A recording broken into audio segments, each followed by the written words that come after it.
I spent most of my life waiting. Not for something specific. Not for a person, or an opportunity, or a miracle. I was waiting for the right moment. I believed that one day I would wake up and feel ready. Ready to speak.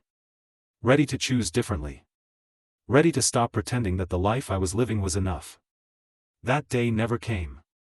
If you had looked at my life from the outside, you would have seen nothing obviously wrong. That's what made it so dangerous. There was no crisis to force a decision. No disaster to justify change. Everything functioned well enough. And well enough became my prison. I learned early how to delay myself. How to tell myself that now wasn't the time. That I needed to be more stable first. More confident. More prepared. I told myself that wanting more was fine, as long as I didn't act on it yet. Later, I said. After this phase. After things calm down. After I feel more certain. Later became my favorite word. Years passed quietly. The kind of years that don't leave strong memories behind. They blend together into routines and obligations and familiar conversations you could recite without listening. I became someone people trusted. Relied on. Expected things from. That should have felt meaningful. Sometimes it did. Mostly, it felt heavy. I carried responsibility well. Too well. I used it as proof that I was doing the right thing, that staying, enduring, waiting was somehow noble. But deep down, I knew the truth. I wasn't staying because I believed in my life. I was staying because leaving required certainty I didn't have.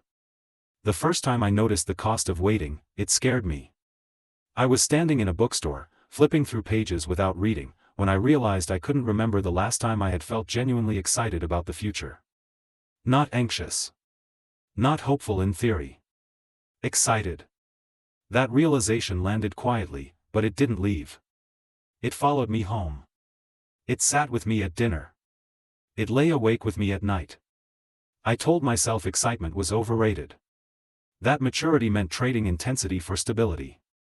That everyone eventually feels this way. But there was a difference between calm and numbness, and I was numb. I avoided big questions because I didn't like the answers they pointed toward. Questions like, if nothing changes, will this life satisfy me? Or worse, if I'm honest, would I choose this again? Instead, I focused on small tasks. Daily efficiency. Getting through the week. Counting time in manageable units. Days. Then months. Then years. Waiting has a strange effect on time. It stretches the present and compresses the past. Before you realize it, entire chapters of your life exist only as vague impressions. I missed moments without noticing. Birthdays that felt obligatory. Conversations where I nodded instead of speaking. Opportunities that arrived quietly and left without ceremony because I wasn't ready yet. The worst part was how convincing my excuses sounded. I said I was being responsible. I said I was being patient. I said I was thinking long-term. But patience without intention is just avoidance. There were people who sensed something was wrong. They asked gentle questions. Not accusatory, curious. They wanted to know what I wanted, what I dreamed about, what I hoped would come next. I hated those questions. Because I didn't know how to answer them without admitting that I had no plan, only postponement. So I deflected. I smiled. I said things like, I'm fine where I am, and there's no rush, and things will work out. Eventually, people stopped asking. That silence felt like relief at first. No more pressure. No more mirrors. But over time, it turned into isolation, not from others, but from myself. I stopped imagining alternatives because imagining them hurt. It reminded me of all the moments I had delayed into irrelevance. The breaking point didn't come as a breakdown. It came as a realization so simple it almost felt insulting. I was older than I thought I would be when I finally started living. That thought hit me one morning as I got ready for a day I had already lived hundreds of times before. Same routine. Same expectations. Same quiet resignation. I looked at myself and wondered when exactly I had decided that my life would be something I endured instead of something I chose. That was the moment I understood something terrifying. Waiting had become my identity. I wasn't afraid of failure anymore. I was afraid of beginning. Because beginning meant admitting that I had waited too long. That the right moment hadn't passed me by. I had dismissed it again and again, hoping it would return when I felt safer. It doesn't. The right moment isn't something you feel ready for. It's something you act on before comfort convinces you to stay. That morning, for the first time, I didn't tell myself later. I didn't know yet what I would do. I only knew that if I kept waiting, there would be nothing left to decide. And that thought, more than fear, more than guilt, finally broke through the numbness. Once I realized that waiting had become my life, I couldn't unsee it. Every familiar moment started to feel slightly distorted, like a room I had lived in for years suddenly tilting by a few degrees. Nothing was different, yet everything felt wrong. I went through my days with the strange awareness that I was actively choosing not to choose. That awareness was exhausting. Before, waiting felt neutral. Now it felt like resistance. Like holding my breath without realizing I was doing it. I noticed how often I postponed even the smallest decisions. What I wanted to say. What I wanted to try. What I wanted to change. Everything was delayed, filtered through the same internal question: is this the right moment? The answer was always no. And slowly, that answer began to rot something inside me. I became irritable in ways I didn't recognize. Small inconveniences felt personal. Conversations drained me. I caught myself resenting people for things they hadn't done, for being decisive, for wanting things openly, for moving forward while I stood still. That resentment scared me. It wasn't who I thought I was. At night, my thoughts became louder. Waiting during the day created noise at night. Memories surfaced uninvited, not dramatic regrets, but quiet reminders of chances I had dismissed. Invitations I declined. Risks I avoided. Words I swallowed because they might have changed something. The hardest part wasn't the fear of making the wrong choice. It was the fear that I had already made it. I started fantasizing about escape. Not in a heroic way. Not about reinvention or adventure. Just absence. A version of my life where no one expected me to be consistent with the person I had become. The idea of disappearing felt tempting because it required no explanation. No justification. No confrontation with the people who believed they knew me. That realization shook me. When escape feels easier than honesty, something inside you is already breaking. I tried to fix things quietly, the way I always had. I adjusted my routine. I read about purpose, about meaning, about how to feel less lost. I told myself insight would lead to action if I just waited a little longer. But insight without movement becomes another delay. My body began to react. Sleep came in fragments. My chest felt tight for no clear reason. I was tired even after resting. It was as if my system was rejecting the prolonged indecision. I ignored that too. Then came a moment that finally pierced through the fog. Someone asked me a simple question, not about my future, not about my plans, but about a choice I had postponed for years. They asked why I never went after the thing I used to talk about with so much conviction. The question wasn't accusatory. It was curious. Almost innocent. I opened my mouth to answer. And realized I didn't believe my own excuses anymore. The words sounded hollow as I said them. Even I could hear it. That was the moment I felt something collapse, not dramatically, but decisively. Like a structure finally giving way after too much pressure. That night, I didn't distract myself. I didn't tell myself things would make sense later. I sat with the discomfort until it stopped being abstract. And what surfaced was grief. Not for a specific loss, but for time itself. For the years I had diluted into someday. For the parts of myself that had gone quiet while waiting for permission to exist. I understood then that waiting isn't passive. It's an active decision to remain unchanged.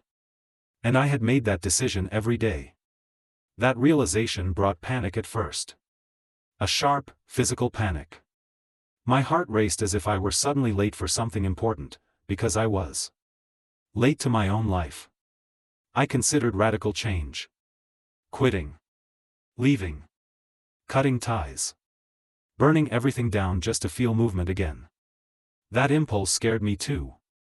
It felt desperate, ungrounded, like swinging wildly in the opposite direction. I didn't want another illusion. I wanted honesty. So instead of running immediately, I did something I had avoided for years. I told the truth, first to myself. I admitted that I had been waiting not because I was careful, but because I was afraid. Afraid of failing publicly. Afraid of discovering that my dreams might not survive contact with reality. Afraid that choosing differently would expose how much time I had already lost. Waiting had protected me from disappointment. But it had also protected me from living. Once I admitted that, the fantasy of the right moment collapsed. I saw it for what it was, a story I told myself to justify staying where I felt safe but small. The truth was brutal and simple, there was no moment coming to save me. If I wanted change, I would have to choose it while feeling unready. While feeling late. While feeling afraid. That understanding didn't bring relief. It brought clarity. And clarity is uncomfortable when you can no longer hide behind excuses. From that point on, staying felt heavier than leaving ever had. Every familiar routine reminded me that I was consciously choosing delay. Every day that passed felt like consent to the life I claimed to question. I realized that waiting had already taken its toll. It had cost me confidence. Momentum. Trust in my own instincts. If I waited longer, it would take more.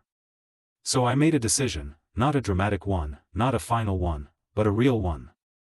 I would stop waiting for certainty. I would move before comfort talked me out of it again. I didn't know yet where that movement would lead.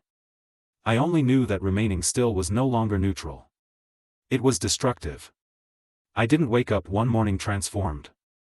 There was no dramatic shift, no surge of confidence that carried me forward. What changed was quieter.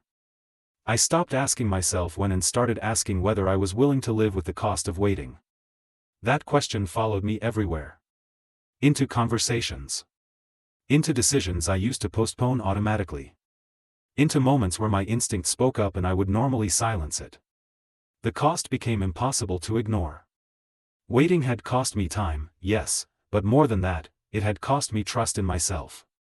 Every delayed decision had taught me the same lesson, that my feelings were negotiable, that my desires could be postponed indefinitely, that my life could be placed on hold without consequence. That was the lie I had been living inside. I began to act before certainty arrived. Not recklessly. Not heroically.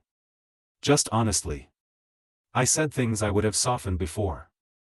I admitted doubt instead of hiding it behind politeness. I made choices knowing they might be imperfect, and accepted that imperfection was the price of movement. It was uncomfortable. Often terrifying.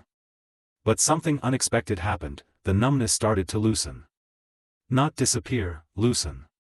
I felt fear more sharply, but I also felt presence. Days stopped blurring together. Time felt slower, heavier, more real. I noticed details again, the way a room felt when I entered it, the weight of a decision once it was made instead of endlessly considered. Waiting had dulled my senses. Action sharpened them. I still grieved what I had lost. That grief didn't vanish when I moved forward. It walked with me. It reminded me of how long I had postponed myself, and of the versions of my life that would never exist. Some doors do close. That is a truth people avoid because it's uncomfortable. Starting late is still starting late. Time doesn't reset just because you decide to be brave. But here is what I learned, and it surprised me: grief doesn't only belong to loss. It also belongs to awakening. Grieving the life I didn't live made me protective of the life I still had.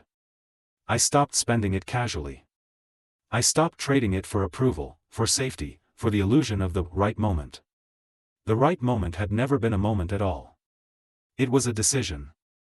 I think often about how close I came to never realizing this. About how easy it would have been to keep waiting, telling myself the same comforting stories until they hardened into permanence. That thought still scares me. Because nothing dramatic would have happened. No collapse. No warning. Just a life slowly narrowed by postponement. I don't tell this story because I believe it ends in triumph. It doesn't. It ends in responsibility. Responsibility for my time. Responsibility for my choices. Responsibility for speaking while I'm still here to be heard. Waiting taught me something I wish I had learned earlier: you don't miss your life all at once. You miss it gradually, every time you choose comfort over truth. If someone listening to this feels that familiar ache, the sense that life is happening nearby but not quite through you, don't dismiss it. That ache is awareness, and awareness doesn't come without purpose. You don't need certainty. You don't need permission. You don't need the perfect moment. You need honesty before habit convinces you to stay. I waited for the right moment. And I almost waited forever. Now, when fear tells me to pause, to delay, to be reasonable, I listen carefully. Because reason was how I learned to disappear politely. I still don't know exactly where I'm going. But I'm no longer standing still. And that, after a lifetime of waiting, feels like the first real choice I've ever made.